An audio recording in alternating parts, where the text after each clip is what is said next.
so I got the Supra back. It's been about a week. I've been driving it around, and this thing is finally completely roadworthy.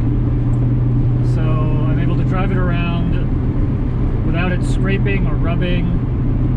The catalytic converter is in, so it doesn't stink. And it just drives basically like a regular car, except it has a giant single turbo.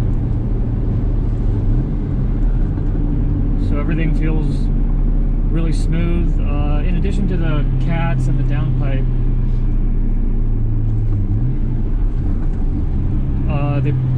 I had them put in some figs, tie rods. They still need to be adjusted.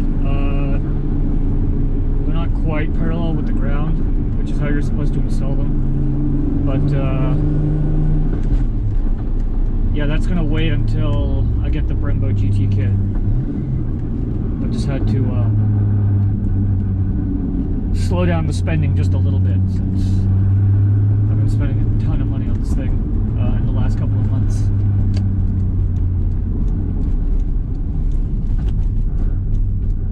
So yeah, it feels great. I mean, I bought the car in November of 23, and then it sat for 2 months while I was waiting for registration and plates and getting some initial quality of life fix parts in.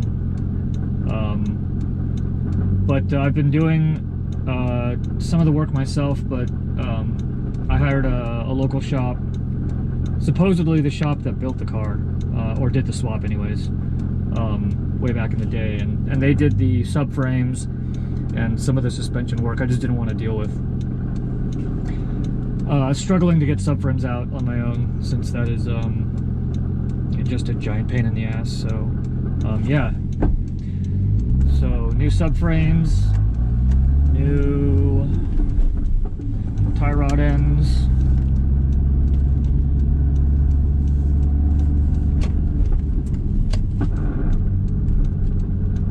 this guy doesn't know how to drive. New tie rod ends. What else did I do? I got all the electronics sorted out. Yeah, the igniter was a big one. Now this car has basically, knock on wood, knock on my head, car has basically no electronics issues. The next thing I have to do myself is get the ABS sensors in the front put in. Right now the car only knows the vehicle speed sensor. The car only has the vehicle speed sensor input, which comes off the transmission, and I calibrated that to read the same as the speedometer. Eventually I have to get the LED lights on the speedometer and on the HVAC controls working or installed. Right now they have that old 90s like green LED, which is kind of LED light, which is kind of nasty. But yeah, in addition to that, I did a whole all of the maintenance upgrades. The car had new plugs and coils installed when they installed the standalone ECU, so that was done not even 2 years ago. So I didn't do any of that, but I did the coolant, the transmission fluid, the gear fluid, the motor oil, power steering fluid, pretty much new battery, pretty much every kind of fluid required. This is a really high mileage chassis car, and the motor swap was done at an unknown point.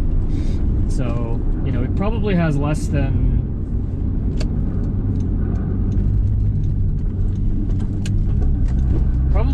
50,000 on the swap, but the motor itself was also unknown mileage. So basically I'm treating this car as like a you know, like 75 to 100,000 mile car, which I think is fair given the way it drives.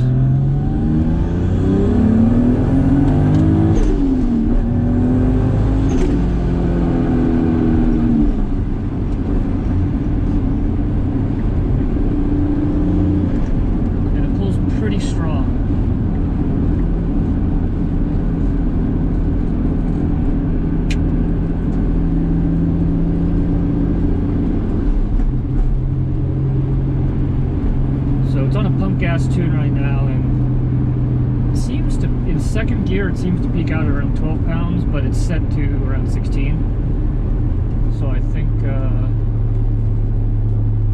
I'll have to go in and see exactly how the boost control is dialed in, but yeah, it pulls pretty strong, and it feels and sounds great with the new exhaust, and for the mid pipe and the cat and new downpipe and all that stuff. So yeah, I'm pretty happy with where it is right now. Again, like I said, the car is right now at street car baseline, and the next thing I'm going to do is the brakes in a couple of months. I got new rotors and pads for the SRT brakes, so they feel okay. They're just, the pedal just isn't as good as an OEM fitment. But that will be done later.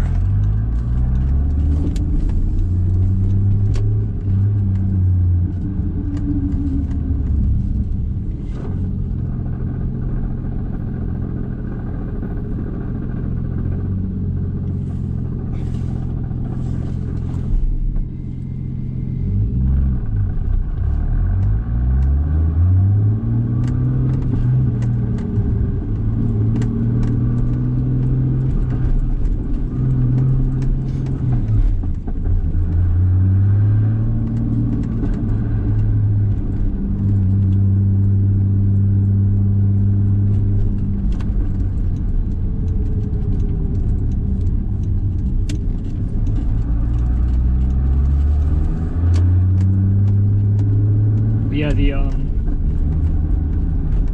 man, the steering is just so much better than it was.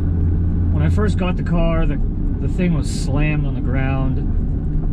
I'll put a picture of the mid pipe into the video, but that thing was all beat up, scraped to hell. It was like paper thin, about to get punctured.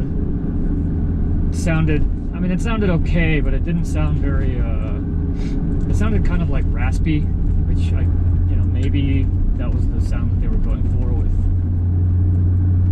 with the titanium mid pipe, but the exhaust is a 4-inch steel exhaust, so I'm not quite sure what the goal is there. But anyways, it's all stainless steel now, and the steering is it's so the car was yeah, just like on the ground. It's just really annoying to drive. Real handful, real pain in the ass. So I raised the car by ½ inch, which solved all of the front end and like exhaust clearance issues, and then the new downpipe and mid pipe they're like tucked a little bit. My fabricator brought up the entire thing by like ½ inch also, so it's got another inch of down clearance down there, and it's a huge improvement over where it was. So I can just drive around like normal, which, it's kind of what you want for a street car.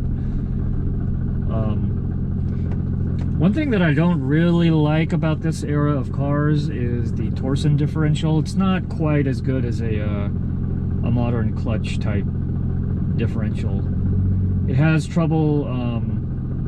It's really weird how it works. It's all gear based, so there has to be some.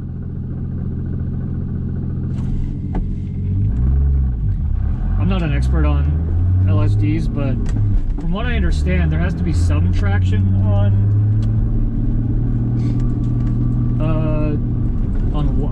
both of the wheels.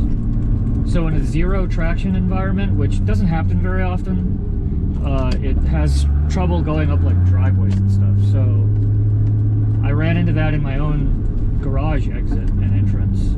If I take it at an angle, one of the wheels just goes into the air and spins. What the fuck is this guy? Dude, what are you doing? People like this make me nervous.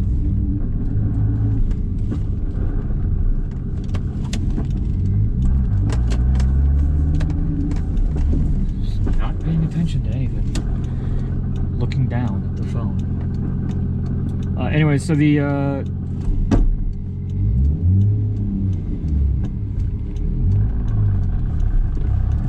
So the Torsen LSD is like, it feels okay when you're driving it around, but it gets hung up on like steep driveways, which is, you know, not what you want in an LSD, obviously. So I'm looking at the OS Geiken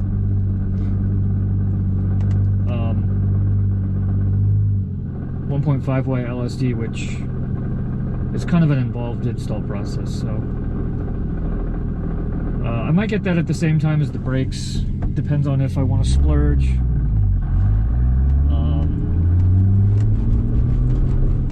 They're $1,500, but it's going to be a few hours to install, and I'm definitely going to have the shop do that one because I am not qualified to install an LSD. So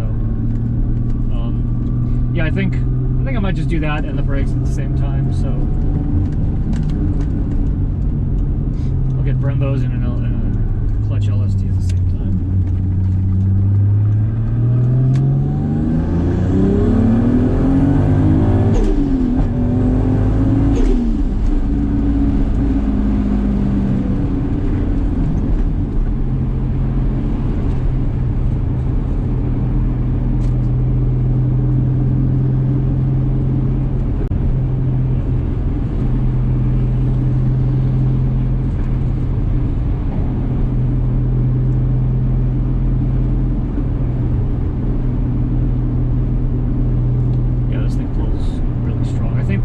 Tank of gas will be 100 octane. There's a bunch of 100 octane pumps around West LA, so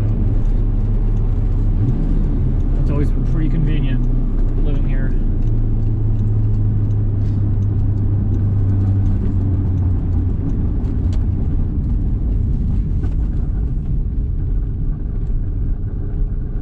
So I'll see if that helps with the spool up on first and second gear, which, you know, I don't know if the knock sensor is pulling timing or what. I'll have to do a data log to see what's going on with all the sensors, but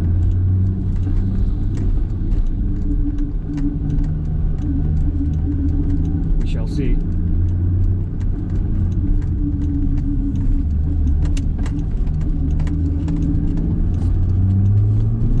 Looks like I'm gonna hit some midday traffic here.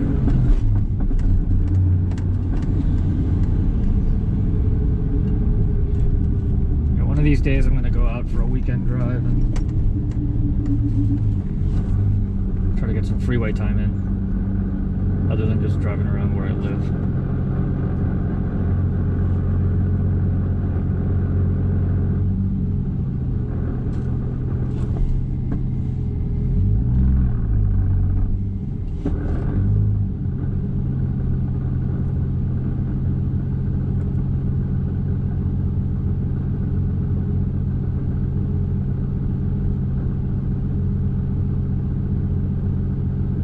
So one thing I learned about Supras that I did not know before, even though I've had two of them and been a lifelong Supra fan, is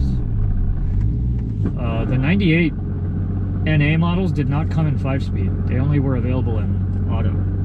So I don't know what changed or what they did for 98, but apparently the 98s and also the 96s, the OBD2 cars, the first year of the OBD2 cars, were not available in NA manuals. And I think that might have something to do with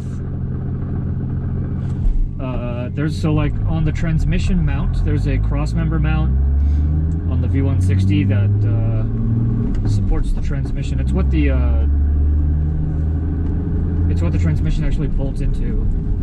On this car, there's a spacer between the mount and the body of the car, or I should say the brace and the car. So I don't know if the transmission tunnel was different for that year or what, but it looks to be an OEM cross brace, and it's obviously an OEM transmission. So there may have been something different done to the trans tunnel area of the car, and right now there's like a spacer. So I'll have to get under there and see exactly what's going on and figure out if it's just the way the body of the car is made, or if like the transmission mount or the bracket itself is modified in some way, or maybe there's an aftermarket piece. But yeah, there's no like weird vibrations or anything, so it's in there solid. It's mounted correctly, but they may have had to adapt the B160 to the new auto body. And it's not the piece that you have to like take out and weld in, because that's just the upper. That's just like the upper part of the trans tunnel where the shifter pokes through.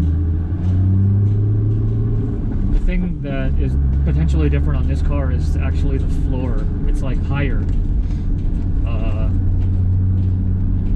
The floor is a little bit higher, so they had to space it out. So I'm not quite sure what's going on there, but I mean, it feels fine inside the car. My mechanic just mentioned that was a little oddity of the of this particular install.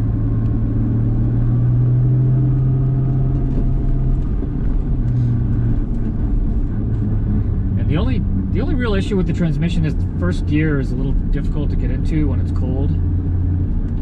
It's apparently a very common issue. I don't know if it's the synchros or if it's just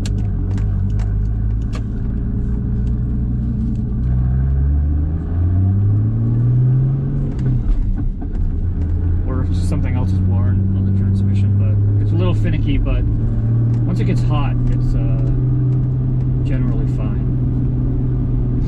And also the reverse lockout plate is a little worn or loose or something, so it's fine going into reverse, but getting into fifth is a little hard. So like when you crank it over and then push it up, sometimes it can't find fifth. So I think that's the reverse lockout plate, but I need to get that and some new bushings and maybe a new reverse collar. Those are all projects for down the road. Got to do that in the future.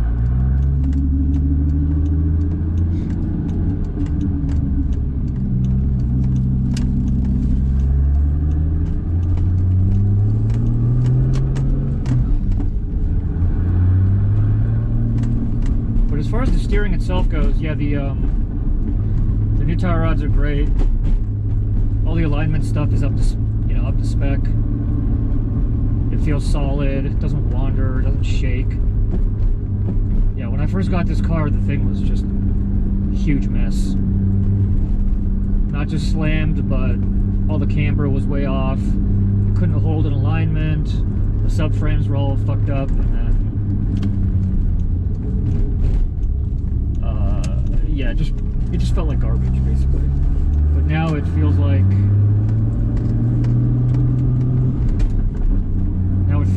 a sports car, meaning everything just feels solid through the wheel. Like there's no extraneous movement or rubbing or shaking or vibrations or anything. It just feels like a solid unit. Oh yeah, I also had the steering rack bushings changed to polyurethane, so I think that helped a little as well. Yeah, the boots on the boots that seal up the tie rods were also they're also cracked and leaking. So yeah, this thing is like, it wasn't I mean, it wasn't like undrivable, but it was pretty bad. So the power steering itself is fine, like the pump and the rack, it all feels great. It's not too easy or hard to turn the wheel, but yeah, refreshing all of that stuff just made a huge difference. Somebody just completely neglected that for years and years, or kept bringing it to shops that just didn't fix the problem. So I finally fixed the problem on this car, and it feels a lot better. So yeah, next up is brakes and possibly an LSD.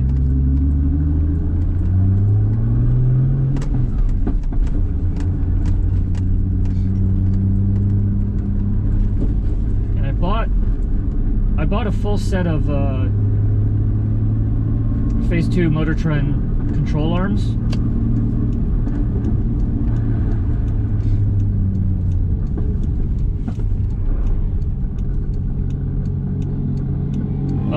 finally installed the rear toe link and front tie rods, so the control arms are fine, but I'm just keeping those in my back pocket because those are constantly out of stock. They just sell out immediately as soon as they get them back in, so I'm just gonna sit on those whenever my control arms start going bad, which could be any day, or it could be years, I don't know. I'll just swap them in. But that's a very like involved job and requires a whole bunch of tuning and adjustments, so that's gonna happen later.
Speaking of control arms, they actually feel really good on this car. I think somebody may have changed them in the last 20 or 30,000 miles. They feel totally fine.